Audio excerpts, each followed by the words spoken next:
আপনি দেখছেন news now, আমরা জানি কোনটা খবর। 10ই নভেম্বর আগরতলার ওরিয়েন্ট চৌমুহরি এলাকায় সিটো সমাবেশের পর গ্রেপ্তার হওয়া 4 বাম কর্মী সমর্থকের বাড়িতে যান প্রাক্তন মুখ্যমন্ত্রী মানিক সরকার। গ্রেপ্তার হওয়া ব্যক্তিদের মধ্যে রয়েছেন অরুন্ধতী নগরের 2 জন এবং কবিরাজ টিলা এলাকার 2 জন।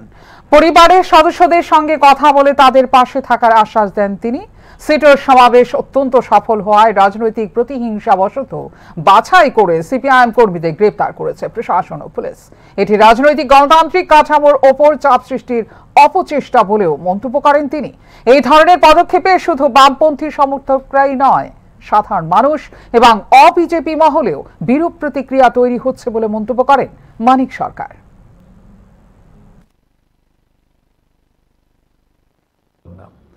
তো আমার কাছে যেটা মনে হয়েছে, এই যে পদ্ধতিটা বিজেপি এবং বিজেপি সরকার গ্রহণ করেছে, এটা তো আসলে শক্তি না, এটা দুর্বলতার লক্ষণ।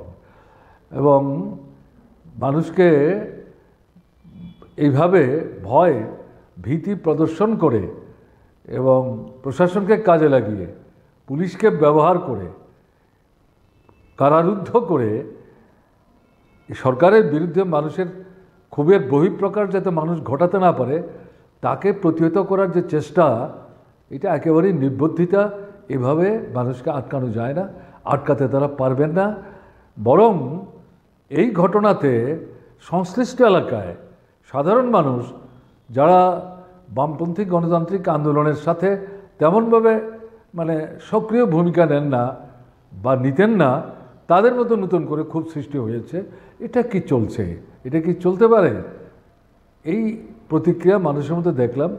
আমি তো বলবো যে সরকার এগুলো বন্ধ করুন।